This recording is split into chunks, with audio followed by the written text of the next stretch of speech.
Oh, gays and theys and woman lovers. We're ranking what movies. Yeah. Here are my rankings. At the top here, I have Two Women Can Conceive.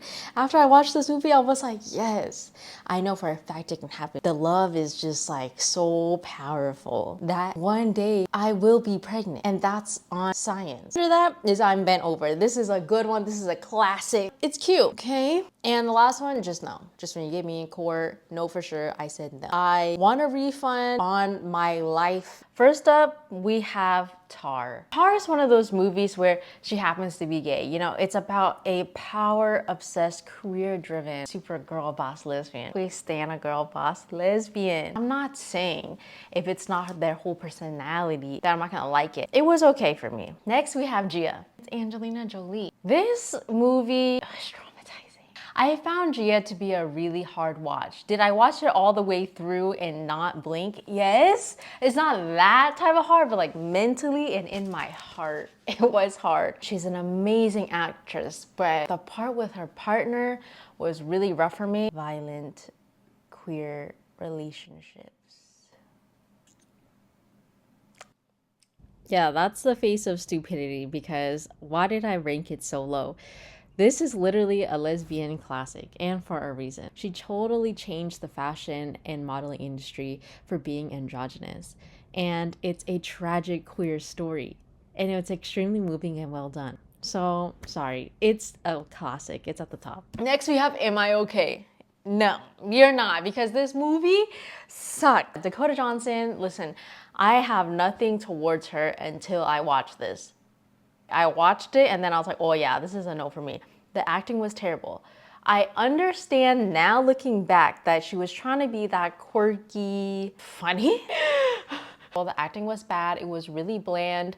Dare I say, it's like what a straight girl thinks. It's like, and they did a lot of research, and they might even have some lesbian friends, but it fell short in the end. We have Bottoms. See, I think Dakota Johnson was trying to be like Rachel, like that quirky he, and it just didn't land because it was terrible. That joke that she made was like vagi scream. I think I'm bent over. I'm totally bent over for Bottoms, because Io, love Io, and in the end, she does this grand thing. There's blood, and she gets the girl. They kiss. Almost anyone can and should watch it. Next, we have Happiest Season. Happiest Season gets more credit than probably it deserves, just because, hear me out, don't kill me, because I know Kristen Stewart, everybody likes her. It's the only Christmas rom-com. I've only seen a little bit of Carol. I know Carol is like everyone's favorite, but because she was so young, it was hard for me to invest in. Anyway, I've seen it 2 times in a row now, 2 Christmases, and I'm never mad about it. I'm like, ooh, Christmas spirit. Good light watch, acting is good, and you know, I did like that it wasn't just the couple that was queer. They include an ex, but still. Because I feel like in a rom-com, you only need the couple. They're like, let's throw the ex in. I like that. And I think it's real. I didn't grow up in a small town in the Midwest, you know, where you run into people because there's only 2 bars. I feel like people would resonate with that, and running into your ex is real. But I'm a cheerleader. I instantly was like, where have I been my whole life? This campy ass movie was so freaking... What's her face? The main character. I love her. I watched Orange is the New Black and even when it got bad, I had to see it through. And I thought I wasn't gay. It was ridiculous, but she's amazing. She plays a good lesbian, a little bit too good. You telling me she's not a lesbian? She's with a man, and I think they're married, but I don't know. This movie is so freaking good. I'm totally bent over. I'm down to watch it all the time. I've only watched it once, but I think about it all the time. We have Shiva, baby. Shiva, baby. I freaking love Rachel. I didn't know what to expect in this movie. She's actually in a love triangle, and it was well written. It's like film-ish. You know what I mean? That style where it's really intimate, and it's really closely following her and her feelings and anxieties showing up at this Jewish funeral. I think it was cute. I don't know if I was bent over. Blue is the warmest color. This one's tough for me. This was the first one. This is the first lesbian movie I've ever seen. No, actually, My partner suggested to watch it.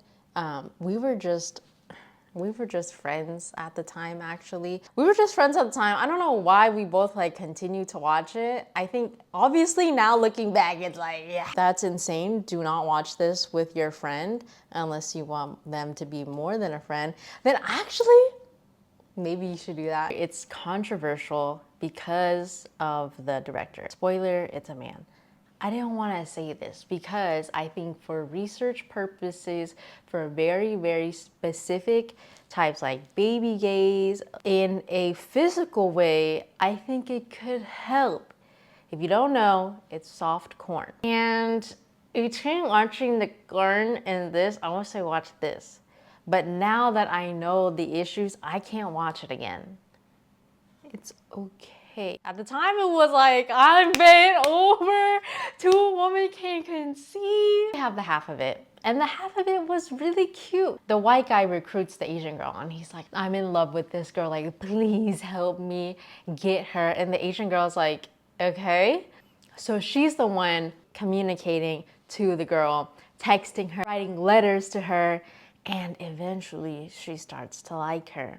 If a high schooler needed a rom-com, I would say watch the half of it. I would say it's cute. Black Swan. Okay, I was a ballerina, not a good one, but I was. I was there long enough, 11 years, to at least experience the anxieties of being on stage. Mind you, my ballet teacher didn't even like me. They had zero expectations of me.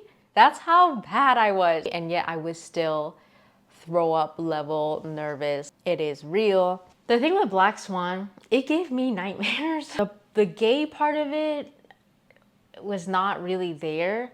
It played a part in her being vulnerable and being able to turn into the Black Swan. And her instructor is like, you are the white swan, but the problem is you're not turning into the Black Swan because you're so rigid and like you get all the steps right, but the Black Swan pleasures herself. And so she starts to be grungy, and that's where the girl walks in and then basically is enough of her. I wouldn't watch it again. It was good. It wasn't cute. It was okay.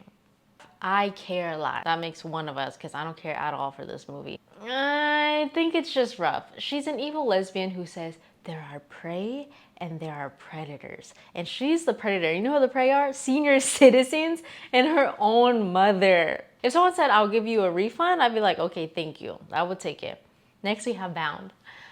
Oh my God. If you haven't seen Bound, it's like saying you've never heard of Love is Blind. It's like, whoa there. I can't trust you. Bound is hot, old school, done well, womanly. It's not little girl. I think everyone knows. Bound, two women can conceive. Yes. I can definitely plan one for sure. And it's gonna land. Give you just one try. I just had a Bound flashback.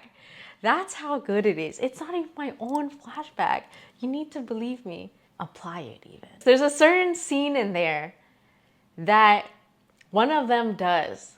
And all I can say is, if you're scared, copy paste, babe. It'll be okay.